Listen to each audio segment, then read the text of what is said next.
E se eu tivesse falado para o Lucas louvar em cima, acho que ele ia louvar, irmãos. Glória a Deus. Eu louvo a Deus pela vida dele.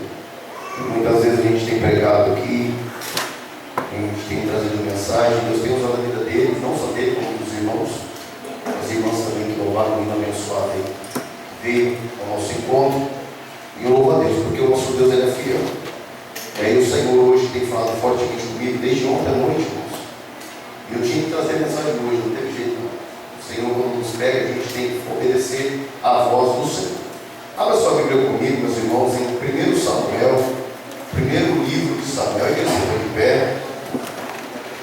Glórias a Deus. Primeiro livro de Samuel, não é cartas, então é livro, né? Quando é carta é primeiro, quando é livro é primeiro. 1 Samuel, capítulo 5. Glória a Jesus.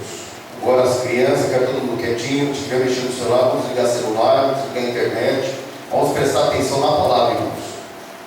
Irmãos já mataram sede, jantaram, foram para o banheiro, vamos ouvir a voz do Senhor, vamos ouvir a voz do Espírito Santo. Glória a Jesus. 1 Samuel, capítulo 5, vou esperar todo mundo achar.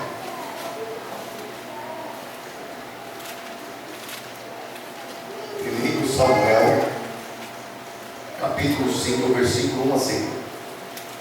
Todos acharam? Digo amém? Amém. Quem não achou, fala escola bíblica. Glória a Deus. Tem Deus chamado, né? Aleluia. Glória a Jesus.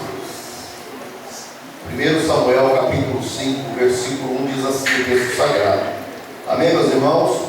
Amém. Depois de tomarem a arca de Deus, os filisteus a levaram de Ebenezer para a cidade de Asdote. E eles colocaram no templo do seu Deus Dagon, perto da sua imagem. Versículo 3 diz assim: no dia seguinte de manhã, os moradores de Asdote viram que a imagem de Dagon estava caída de cara no chão, na frente da arca da aliança. Então eles pegaram a imagem e a puseram de volta no seu lugar. Versículo 4. No dia seguinte de manhã, viram que ela estava caída de novo em frente à arca, com a cabeça e os dois braços da imagem que estavam quebrados. Outras traduções dizem cortados, caídos na soleira da porta. Somente o corpo estava inteiro.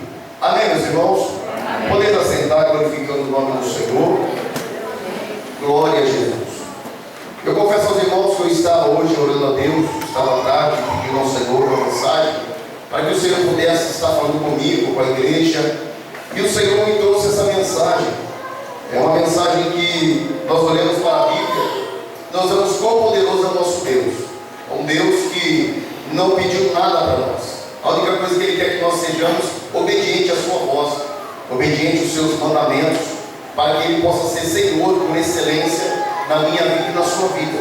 Esse Deus Ele não olhou para nós com um olhar maldoso, um olhar que nos obriga a servi-lo a qualquer custo, não. Esse Deus nos deu a liberdade de escolhermos o caminho. Ou andamos pelo caminho correto, ou andamos pelo caminho que nós achamos que seja melhor. Mas, segundo a palavra do Senhor, nós temos que andar segundo a palavra de Deus, obedecer à voz do Senhor. E nós olhamos aqui para a Bíblia, o Senhor Jesus me trouxe a memória sobre essa passagem. O Senhor falou fortemente ao meu coração, que nós vemos que um Deus, um povo, filisteus que ali estavam, um povo que passou a dominar a Israel, um povo que venceu a batalha, um povo que olhou para Israel, que era um povo que servia os outros deuses, Astarote, e ali estava o Deus Dagon, o Dagon, assim seja, e ali estavam esse Deus, e todos eles o adoravam, colocavam acima de todas as coisas. Quando nós olhamos para o texto sagrado, nós vimos que o Senhor, o nosso Deus, Ele permitiu que o povo de Israel passasse por esse processo, ou seja, o processo difícil que eles passaram. Porque quando nós olhamos para o texto sagrado, nós vemos que a Bíblia nos diz que quando o Senhor ali estava sendo levado, a arca de Deus estava sendo levada para Israel, quando se colocaram a sua arca do Senhor em cima de um carro de boi, que não era para ser colocado, era para ser obedecido aos estatutos do Senhor, que os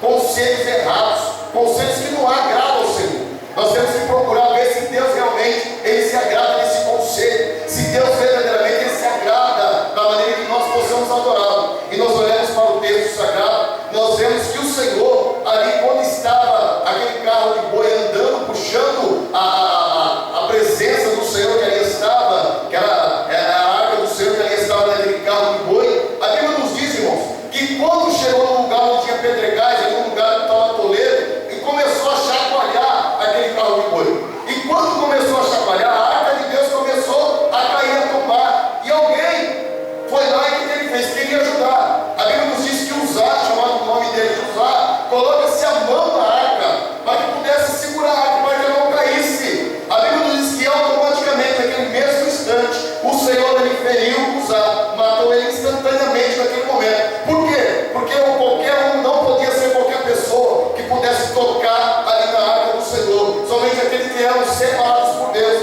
somente o sacerdote poderia estar carregando, né? O sacerdote dos levitas poderia estar carregando essa arca. Somente eles poderiam. Aí a Bíblia nos diz que Davi se irou, Davi ficou muito triste, porque o Senhor foi lá e feriu Uzá. Uzá somente queria fazer aquilo que era certo, correto. Eu não vou deixar a arca cair, porém eu vou colocar minhas mãos sobre a arca da aliança, para que ela não caia, porque representava a presença do Todo-Poderoso que ali estava. E Uzá colocou as mãos, foi a pior besteira que ele fez, foi aniquilado na hora. Deus feriu ele e morreu na hora. Porque eu quero dizer isso para cada um de nós, que quando o Senhor ele quer mudar os seus planos, Deus pode mudar. Deus ele é fiel. A Bíblia diz que Deus é imutável. Ele pode ser uma pessoa que um ser São Supremo que ele não muda a sua palavra, mas se ele quiser mudar, ele pode mudar. E todos nós temos que aceitar, porque ele é Deus, ele é fiel. E nós olhamos para o texto, nós entendemos que Uzá não podia tocar na arca, sendo um hebreu, sendo aquele que estava junto com o povo ali servindo ao Senhor, estava glorificando a Deus, estava todo mundo alegre, mas não era para Uzá colocar a mão na arca, não era para ele fazer aquilo que não era para ele fazer, ou seja, não é para mim colocar o passo onde eu não posso colocar minhas mãos onde eu não devo colocar, ou seja, tem a liderança do círculo de oração, o círculo de oração vai estar comandando, segundo lei, eu estou na frente de tudo aqui, pela misericórdia de Deus, não por isso sou melhor que qualquer um, não, somos todos iguais diante do Senhor, mas há uma hierarquia durante isso, ou seja, cada um vai fazer a sua função. Então, se o círculo de oração está dando bem, eu só tenho que glorificar Deus, observar e adorar o Senhor. Eu não tenho que colocar minhas mãos onde eu não sou chamado, onde não é para me colocar nos jogos, tendo bem, glória a Deus por isso. Então, são essas hierarquias, nós temos que respeitar, nós temos que fazer isso, mas usar. Ele fez pela bondade, pelo amor que ele tinha pela arca, pela presença de Deus. Ele foi lá e colocou a mão para ajudar, para que não caísse. Ou seja, estava tudo errado. Não era para eles estarem colocando a presença de Deus em cima do carro, era para que eles pudessem estar carregando a presença de Deus sobre os seus ombros. E eles estavam fazendo conforme as nações faziam. Um carro 0 km, 8, 0 bar ali, todo novinho, tudo bonito. Eles estavam se alegrando com isso, mas quando o Senhor veio usar, o próprio Davi, o povo ali reconheceu que não era da maneira correta, que poderia ser servir o Senhor daquele jeito. Às vezes nós fazemos algo, irmãos, e nós achamos que Deus está se agradando. Deus às vezes não se agrada pela nossa atitude que nós tomamos. Nós temos que fazer segundo a vontade do Senhor, segundo os seus mandamentos, que manda a palavra de Deus.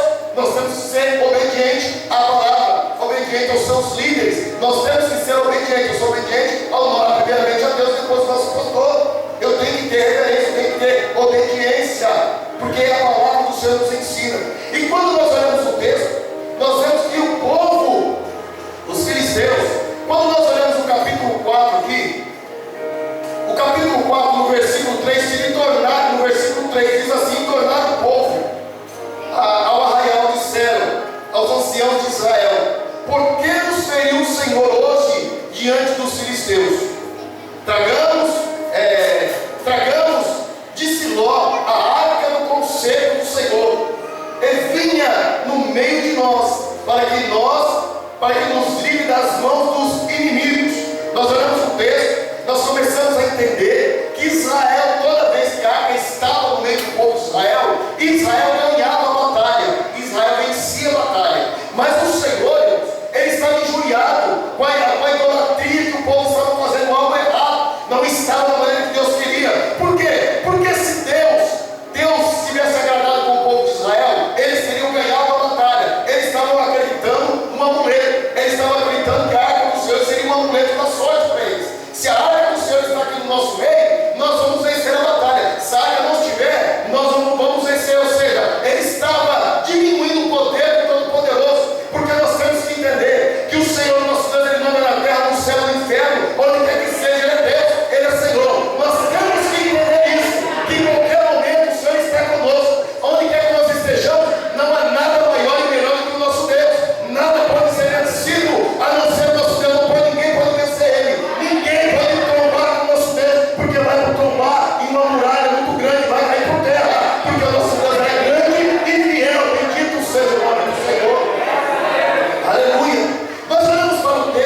O seu povo que era um povo obstinado a pecar, um povo que quando estava na dificuldade, eles glorificavam o Senhor, clamavam a Deus, louvavam ao Senhor, gemiam, se sacrificavam, ofereciam holocausto ao Senhor. Mas quando vinha o momento difícil na vida dele, o momento da bonança, quando vinha a alegria, eles faziam o que? Eles começavam a abandonar a fé, eles começavam a deixar o Senhor de lado, eles começaram a olhar e começaram a adorar suas imagens e de escultura, começaram a se prostituir. Era assim que o povo de Israel fazia.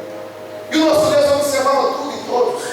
Ele olhava da mesma forma que ele olhou aquele povo e olha a cada um de nós nessa noite. Ele olha onde nós colocamos a planta dos nossos pés. O Senhor, Ele olha o nosso coração, os nossos pensamentos. Ele não só olha, mas como Ele conhece a cada um de nós. Ele sabe o que nós fazemos de certo, Ele sabe o que nós fazemos de errado. Mas nós temos que pedir a graça, a misericórdia do Senhor, nosso Deus, sobre a minha vida e a tua vida.